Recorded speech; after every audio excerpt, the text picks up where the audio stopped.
Gershwin and John Philip Sousa seem to have collided, and in between, Lew Anderson and his All-American Big Band. Lew Anderson originally comes from Iowa. I found him somewhere just beyond New York City, upstate. And Lew, good morning. How are you? Good morning, Leigh, and how are you? It sounds as if we can really make contact through the electronic means of some telephone or another.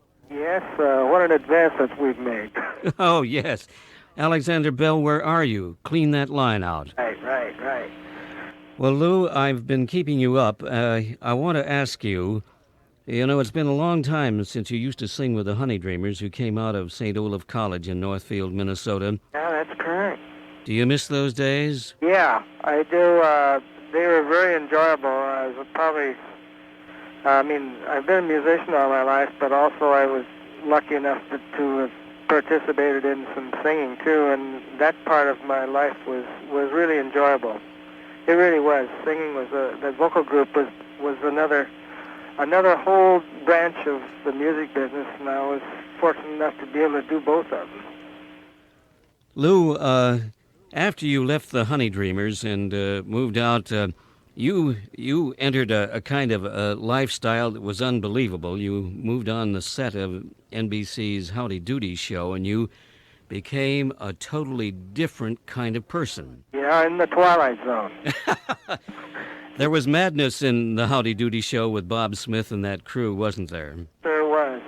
That was another era that was very enjoyable for me. I was fortunate to be in a whole bunch of different areas of entertainment and singing and playing, and if you call this acting, whatever it was as Clarabelle on it, although I never said anything for all those years, but it was a different experience and very rewarding.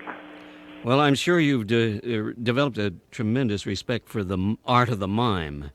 Yeah, I sure did. I didn't profess to be any kind of a expert at it at all. In fact, I stumbled into it accidentally, as you probably know. But it was an experience that I really loved and cherished for many years. And I met a lot of tremendous people in and out of not only the television, but I met people in circuses and so forth who were really dedicated artists, and I really wasn't. It was just a character created out of television, Lew, we don't have the best of lines, but you're doing very well. I'm not speaking loud enough.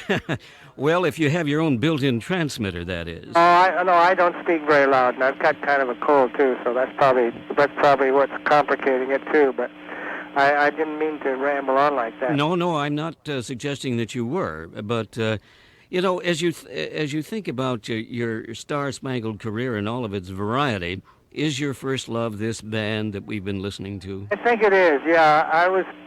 Even though back in the days when I wasn't doing this, it was always in the back of my mind. I always was an arranger, and I got a great deal of pleasure out of that. Even when I was singing with the Dreamers, I did all our backgrounds for recording dates and television dates.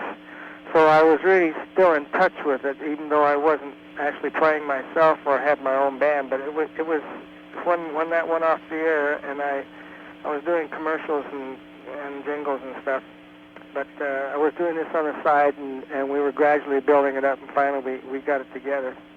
Well, this band, is it available, by the way, for special events? Yeah, we're out, of course we're out of New York because that's the way the band started. With most of them were studio players in the records and jingle business here in New York and Broadway shows. Most of the guys are from that, and they've gone through several guys have gone through the band have become pretty well known, including Bill Watrous and Danny Stiles, and the young drummer that was on our album now is with Chick Corea, Dave Weckl. He was out with Simon and Garfunkel. He's in the Brecker Brothers. He's in the mainstream of everything now, and a lot of young players that I've been fortunate enough to work with, and they're really great young kids. Those charts and arrangement that you have in the book are really something very special. I don't know, in 1,000 words or less, you might just summarize what your approach is in developing the style for this Well, band. My contention is in the whole business that you can play jazz music and still entertain people.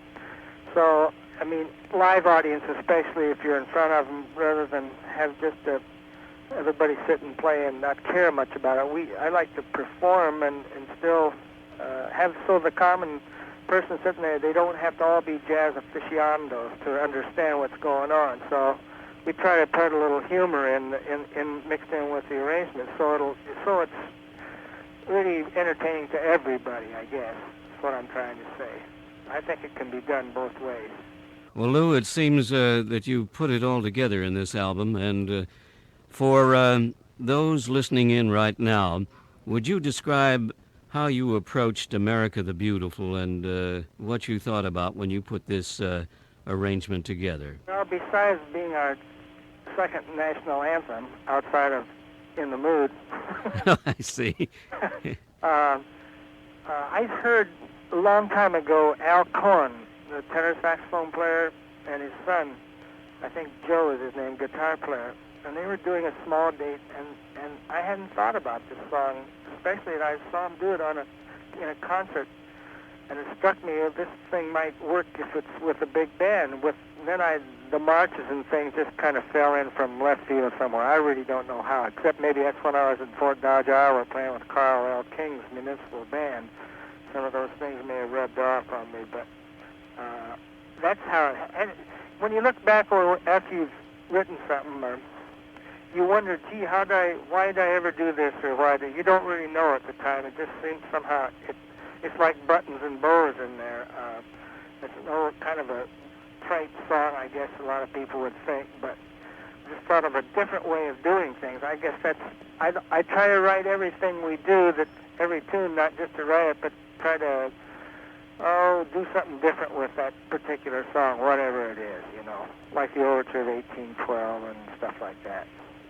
Well, I know your sense of humor prevails, and whether it's Clarabelle the Clown or Lew Anderson, I have fond memories of you and the Honeydreamers by way of the Dave Garroway at Large show, and that was some. And those memorable nights at the Reuben Blue with the madness of a comedian by the name of Jonathan Winters. Yes. Artie Johnson.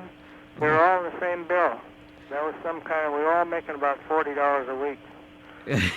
I remember at Theodore's in the Reuben Blue. Right, exactly right. Exactly. And all those television shows. Remember Stop the Music on television? Oh, Lord, yes, that's right. You were choreographed with Burt Parks? Parks, yeah. We did the old Kate Kaiser show. Oh. Broadway Open House.